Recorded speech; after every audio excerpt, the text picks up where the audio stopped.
So, welcome to our second podcast. We have a special guest with us today. I'll let you introduce yourself and tell us a bit about A, where you come from, and B, what you're doing in England at the moment. Hello, my name is Simon McDonough, and I am the head of boys' games at King's College, Doha, in Qatar, in the Middle East. With the current climate that we're in, the school gave us the opportunity to travel home a little bit earlier to continue our remote learning from back in the UK. Brilliant. We're really lucky to have Simon with us. So he's over in King's Doha, which are open up to year 7 at the moment. So we obviously go to year 8, and then King's College take over from year 9. So you'll notice Simon's kit is exactly the same as us because they're an expansion of the King's. One of the questions that I'm dying to ask you is what it's like teaching PE in, 35, 40 degrees Yeah, heat? probably. It's 40 degrees today, and it can be challenging, but as I said, because we're part of the King's School, we follow the British curriculum, so all of the subjects and all the topics that we teach is what you would get here at King's Hall, and we just need to be very careful on when we teach these subjects. So for example, from September till probably the end of October, half term, we're based inside a lot, so the likes of our indoor athletics, table tennis, we would do maybe gymnastics.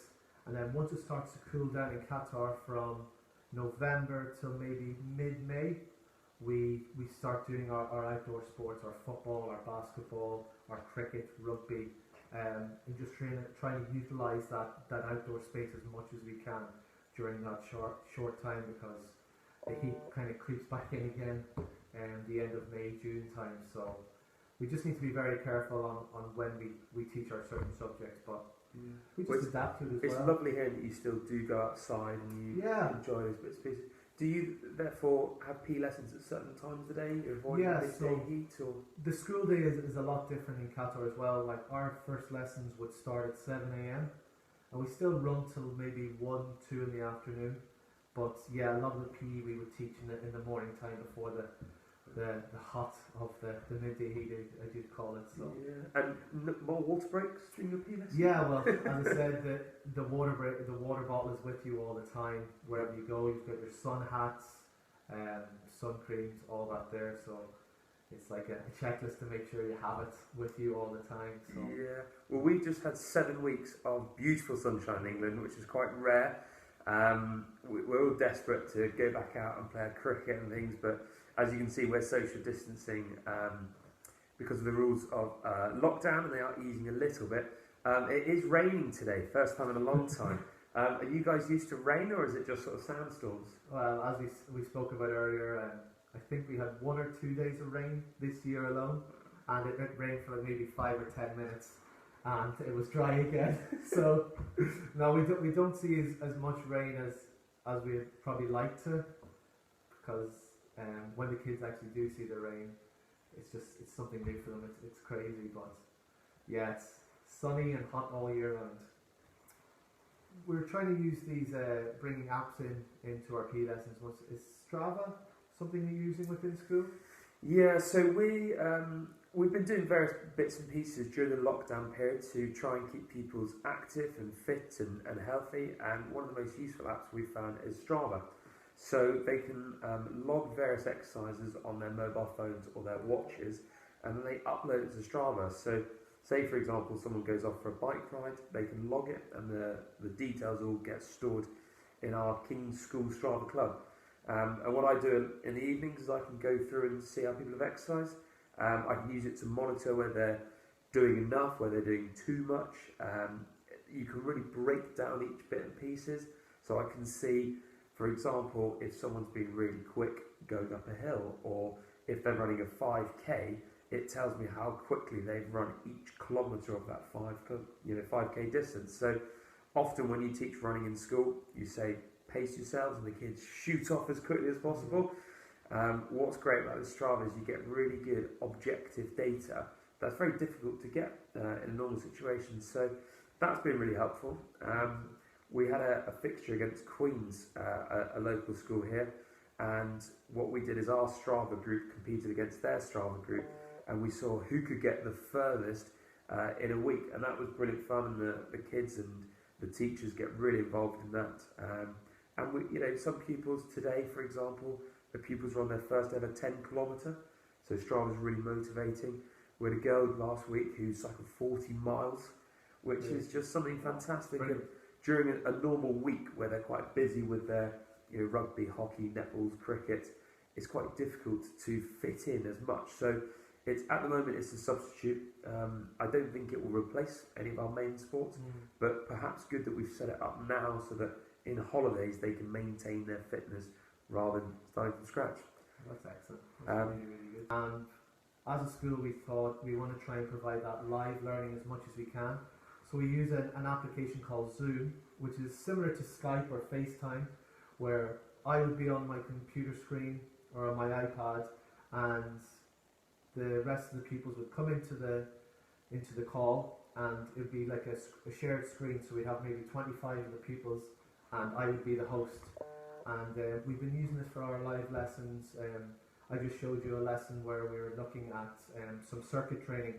So I would start with the warm-up, they would copy my different activities, and I could see them doing it as well.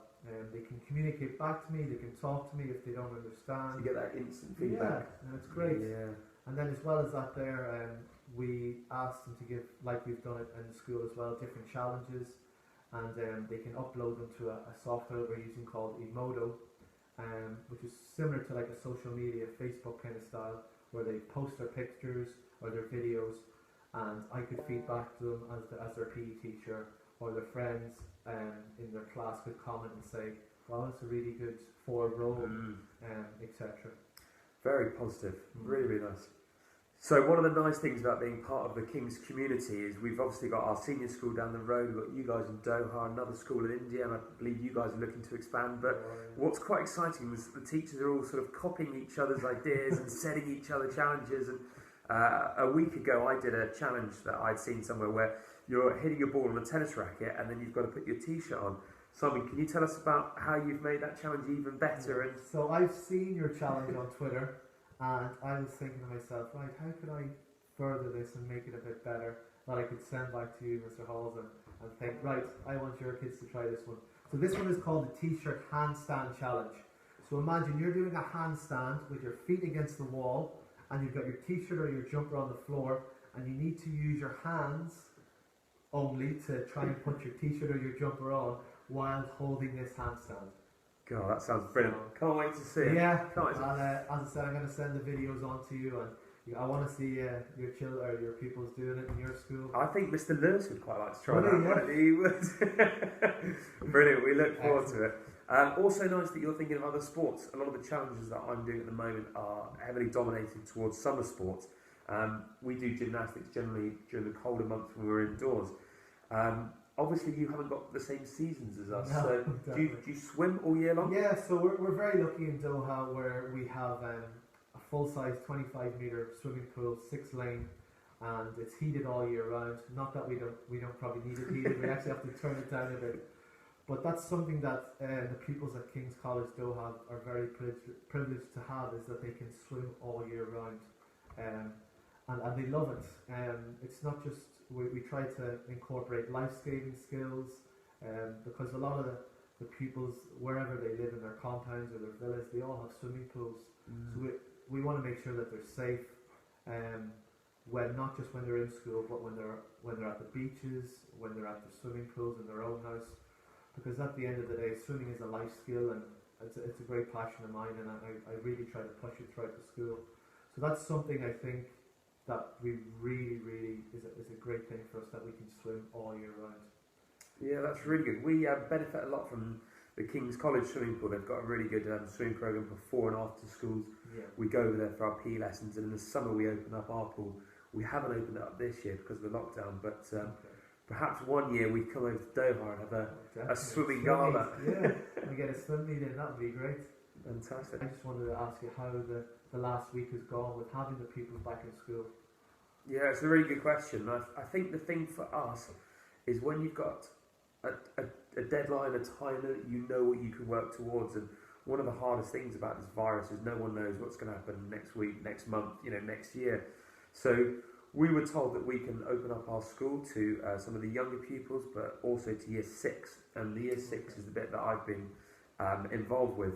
So we've invited everyone back. There's 36 pupils in our year group, and 14 have said, yes, we'd like to come. So they go into what we call a bubble, and that bubble we need to look after them, but we also can't exclude anyone not in the bubble who wasn't able to come back. So on a Monday and a Friday, I'm at school looking after the bubble. It's really nice being back. It's great seeing the kids. I've never seen so many happy parents drive away from school with an empty car as they waved off their little ones. When they come into school, we have routines in place and extra hand washing stations. We've got a classroom where they're all spread out like we are. We've got one that's got computers in and one that hasn't got computers in. That gives them that variation, because so much of our lessons are online that people are seeing computer screens almost too much. So we've also got that classroom space. Just out here behind us is the lawn. So when it's break time, we've got a gazebo if it's too hot or wet. But we've also got all of our grounds. So the other day we had our pupils walking around, just catching up and social distancing, yeah, absolutely. How did they find that? They found it weird at first. Yeah, found it weird, and it's we've been teaching kids for the last 10, 11 years to this lot to share. And someone didn't have a pencil sharpener, and they're like, I've got one to lend you, and you go, well, it's lovely that you want to share, but at the moment, let's not share. So, that'll take a bit of time. What they did enjoy was when they have breaks at home, they're still at home. When they've got breaks here, they're with their friends, and that for me was a nice thing to see. That a bunch of them were just rolling down the hill, which they just kids being kids, which is great. That's great to see. It's lovely being back. This is obviously our first week, and things will evolve as they go on. They bring their own packed lunches. There's different drop-off zones for different age groups. So we've been quite smart with it. Our SMT have worked hard and communicated a lot with parents and teachers, and I think the kids have really enjoyed being back, and the ones that haven't come back are still getting the same amount. So that's great. Really nice. That's great to hear. As I said, our kids are really looking forward to getting back to school, like us as teachers are as well, because it's been such a long time, and hopefully we will be back soon. Yeah, fingers crossed, and thank you for joining us. Thank you so much for having me. I hope this is not the last time we get to see Simon, and I hope some of you will see him up close and personal. Definitely. Thank you very much.